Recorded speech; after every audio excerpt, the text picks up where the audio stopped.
Maritime Empires link regions. You grow your peanuts and plenty millet. Maritime Empires link regions. You grow your peanuts and plenty millet.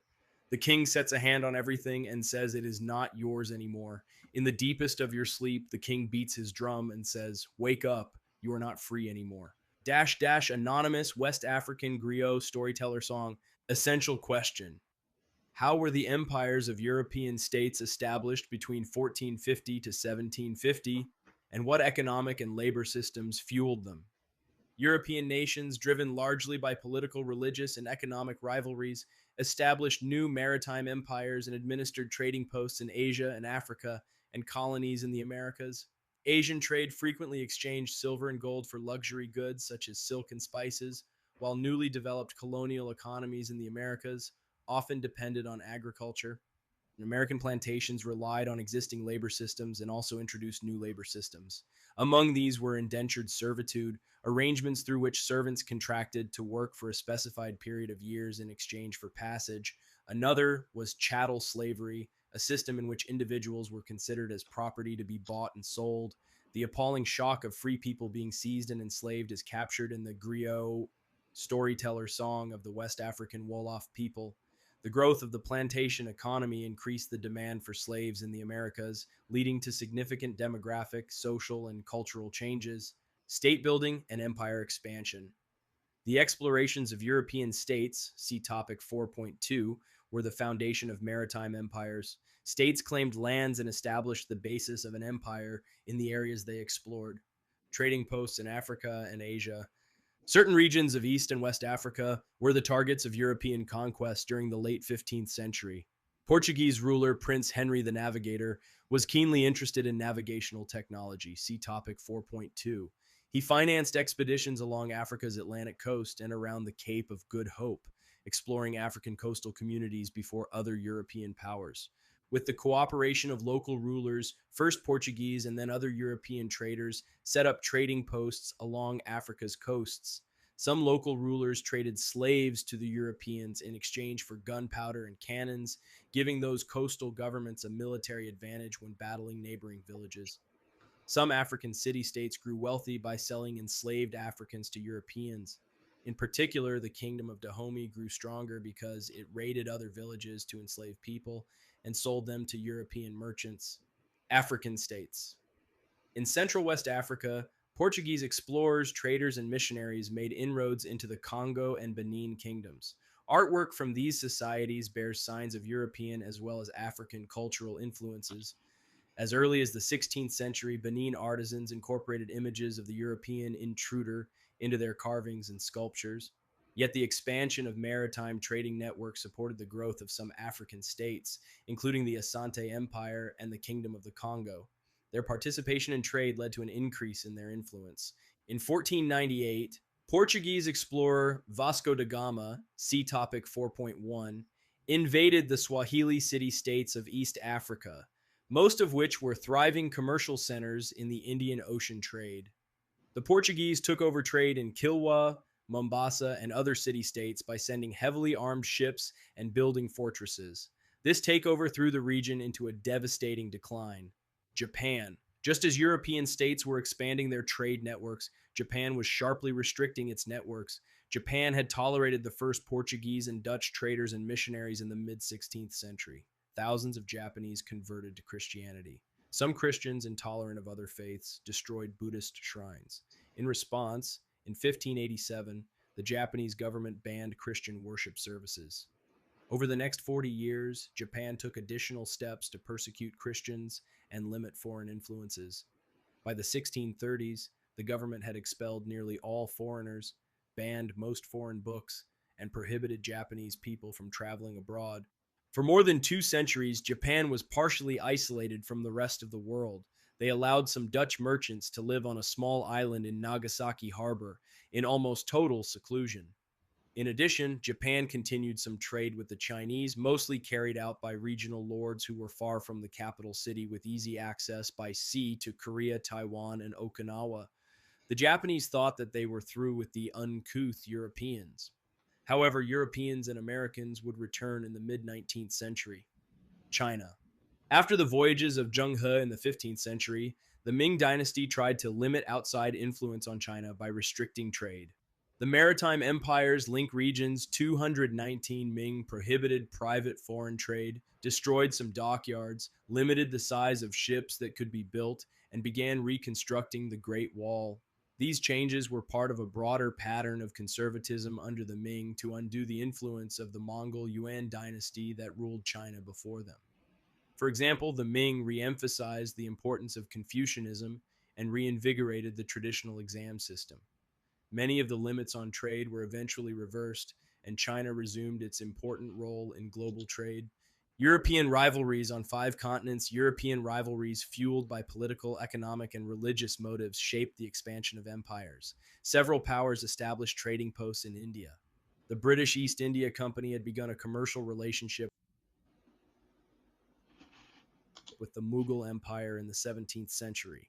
Portugal controlled a coastal trading post in the southwestern state of Goa. France controlled Pondicherry, a city in the southeastern state of Tamil Nadu. During the mid 18th century, France and Great Britain, along with their respective allies, competed for power on five continents in the Seven Years' War. Britain's victory in that war in 1763 drove the French out of India. The Portuguese remained in India until driven out in the mid 20th century. British in India. At first, British trading posts in India were typical of those established by Europeans in India and elsewhere. The East India Company, EIC, established small forts on the coasts that focused solely on making a profit through trade. Limited by the power of India's Mughal Empire, the EIC posts controlled very little territory. However, the EIC then began to expand. It took advantage of the tensions between Muslims and Hindus in India and began to increase its political power through treaties with local rulers.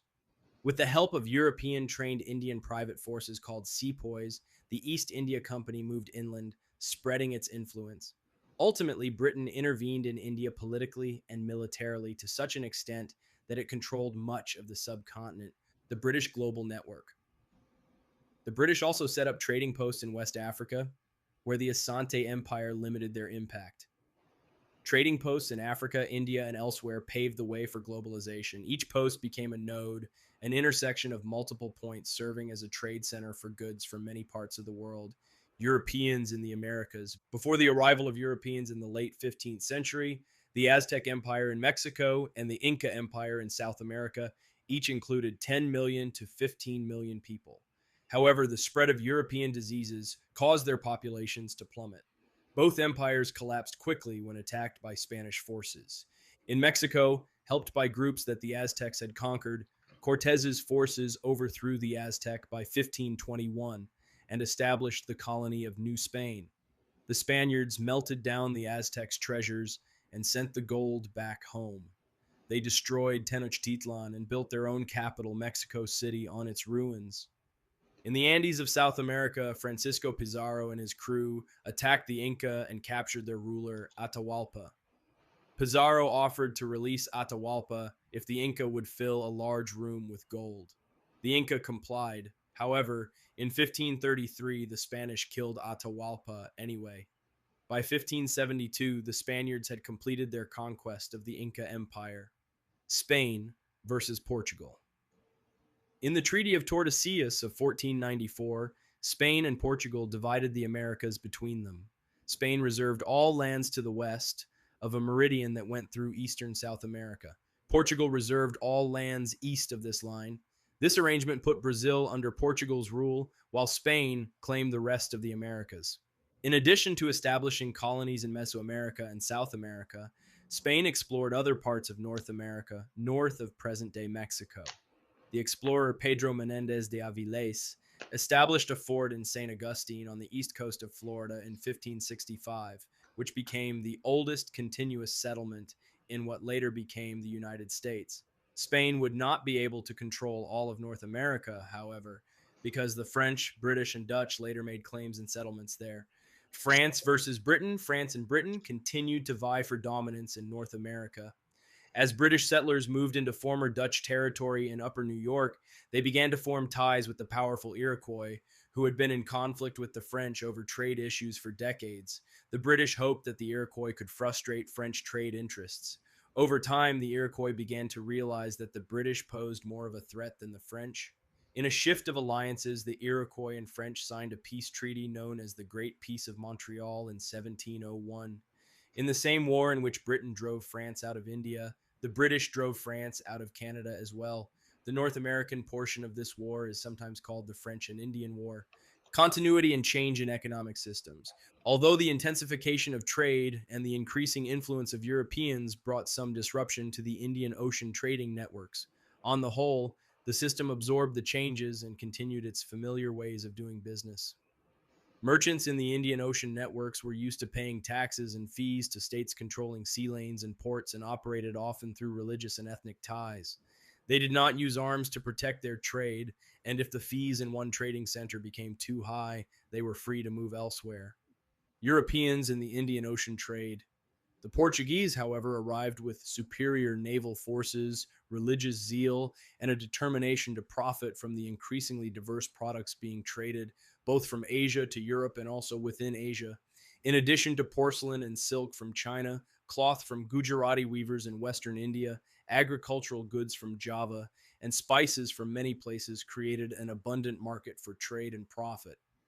In contrast to the ethnic and religious trading ties developed over hundreds of years, the Portuguese used their military superiority to take control of trade, creating a string of armed trading posts along the trade routes of the Indian Ocean.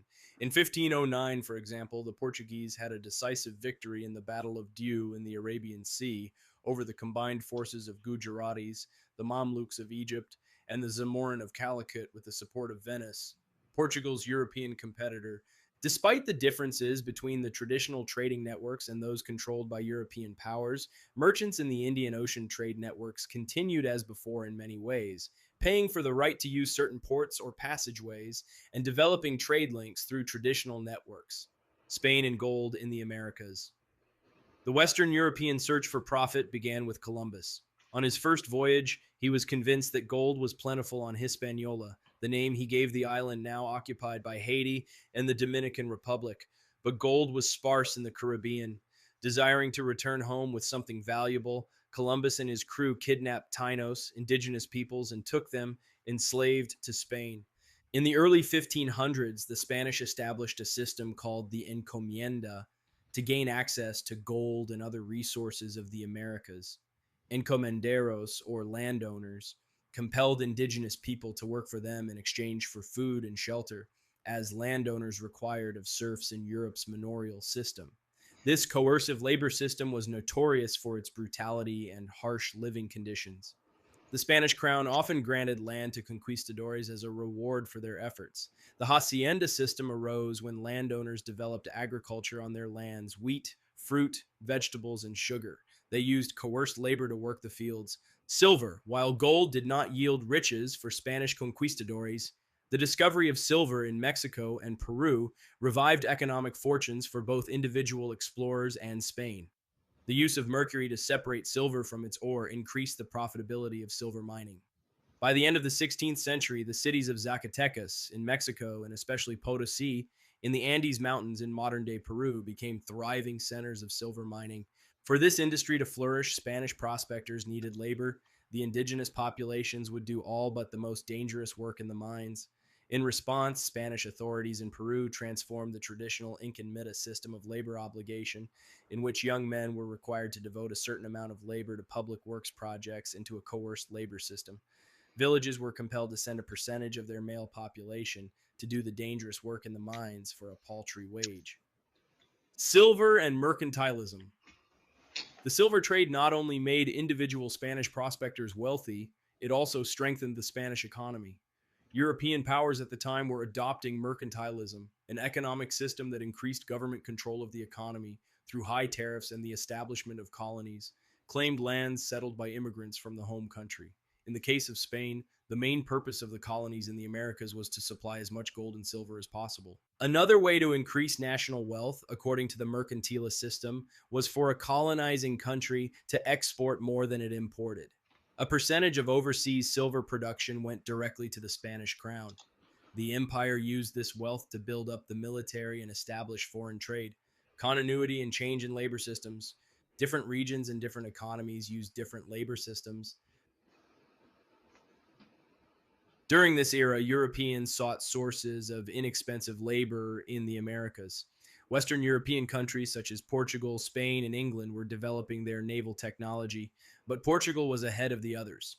In West Africa, during the latter part of the 1400s, Portuguese trading fleets arrived in the Kingdom of the Congo seeking slaves. Initially, they took the enslaved Africans back to Europe to work as domestic servants. Slavery existed in Africa, including the extensive enslavement of women as household workers, well before Europeans sought labor for their investments in the Americas. For example, in many societies, the entire community shared the land. In order to establish positions of wealth and power, individuals not only showcased the property they owned, but also showcased the enslaved people they owned. Europeans were also not the first foreigners to seek out African labor. Arab merchants during the post classical era, 600 to 1450, often bought enslaved people during their travels to the Swahili coast of East Africa. However, it was the Atlantic slave trade that wreaked the most havoc on African societies. Connect. Compose a graphic organizer comparing slavery during sub Saharan Africa's early colonial period with slavery from 600 to 1450. See topic 2.3. Why Africans? Several factors converged to make Africa a target for slave raids by Europeans after 1450. Slavery in Latin America and the Caribbean began toward the end of the 16th century when European conquistadors sought fortunes in gold, silver, and sugar. Land was plentiful, but labor to make the land profitable was scarce. Europeans initially forced indigenous people to do the hard labor of mining and farming, but European diseases wiped out large portions of these coerced laborers. The indigenous slaves who survived often escaped bondage because, in comparison with the Europeans, they were more familiar with the territory, had social networks that could protect them, and could easily camouflage themselves within the native population. Repeated efforts to enslave Native Americans failed, although other efforts to coerce labor did have some success. Labor for plantations. In North America, plantation owners recruited European indentured servants who would come to work mostly to grow tobacco for a specified period in exchange for passage, room, and board. However, most of these people were not used to the backbreaking agricultural working conditions and the climate of the Americas. In addition, indentured servants were required to work for only about 7 years. If they survived their indenture, they became free laborers. Thus, landowners did not think of indigenous captives and European indentured servants as ideal workers. Capture and shipment of slaves to the Americas capturing Africans for slavery was invariably violent. When African leaders along the coast realized that their kingdoms could economically benefit from the slave trade, they invaded neighboring societies in a quest for slaves to take back to the coast. At times, African rulers were also willing to hand over individuals from the lower rungs of their own societies, such as prisoners of war, servants, or criminals. However, King Afonso of Congo understood that slave raids were not easily controllable. Though he had initially allowed slave trading in his kingdom, he had no intention of giving up his society's elite to slavery, nor did he want Congo to be depopulated. King Afonso also saw that his authority was undermined because his subjects were able to trade slaves for European goods without his involvement. Before the Europeans came, he had been able to control all trade in his domain. The horrors of the journey. Captive Africans, swept away from their families, were taken to holding pens in West Africa known as barracoons or slave castles. The modern country of Ghana has preserved these points of no return, where thousands upon thousands of Africans saw their homeland for the last time. Today, people can visit one such holding prison, the so-called House of Slaves on Ile de Gorée, Gorée Island, on the coast of Senegal. From these holding pens, slave traders next crammed their captives into the dank cargo section of a ship, providing them little water, food, or even room for movement. The grueling journey across the Atlantic was known as the Middle Passage because it was the middle part of the captive's journey. Many captured Africans attempted rebellions at sea, but most uprisings were crushed. During the journey to the Americas, which usually took about 6 weeks, up to half of a ship's captives might die. Over the hundreds of years of the Atlantic slave trade, from the early 1500s to the mid 19th century, 10 to 15% of all African captives perished before reaching the Americas. Connect, write an outline of the effects of the Atlantic slave trade on Africa. See topic 4.3, demographic, social, and cultural changes. The growth of the plantation economy and the expansion of slavery in the Americas led to significant changes that affected not only countless individual lives, but also broad patterns of history. The physical migration of captives had significant impact on the demographics of both their African homes and the countries of their captivity. The exportation of enslaved people that was required to keep the population continuing in the country of captivity caused a century long decline in population in African home countries. In addition to physical migration, slavery resulted in a migration of status from free person to enslaved, setting up social classes that remain influential in post slavery countries. Further, it disrupted family organization since families were often separated and more men than women were taken captive. Having more than one wife became more common, with people treated as commodities, as chattel slavery. Social and family groupings were determined more by supply and demand than by the familial bonds of kinship. Each region in which slavery was introduced was affected in a unique way. However, in all of them, people with African roots helped shape and enrich the language and culture of the societies into which they were brought, and the mixing of ethnic groups resulted in new groups of multiracial people, such as mestizos and mulattoes. The Indian Ocean slave trade. While most Africans who were enslaved and transported to the Americas came from West and Central Africa, there was a long running slave trade in the eastern part of the continent. By routes overland or in the Indian Ocean, slaves from Eastern Africa were sold to buyers in Northern Africa, the Middle East, and India. Many were transported to the islands off the southeast coast of Africa, such as Madagascar. The trade reached its peak in the 18th and 19th centuries. Slaves taken in the Indian Ocean trade suffered different fates from those taken across the Atlantic. Slaves in the Indian Ocean were more likely to work in seaports as laborers in the shipping industry and as household servants. Some worked as sailors or even soldiers, living in towns or cities. They had some opportunity to develop communities and to work alongside free laborers. Slaves who ended up in Islamic communities had certain rights, such as the right to marry. As a result of the Indian Ocean slave trade, African words, musical styles, and customs can be found in Oman, India, and elsewhere.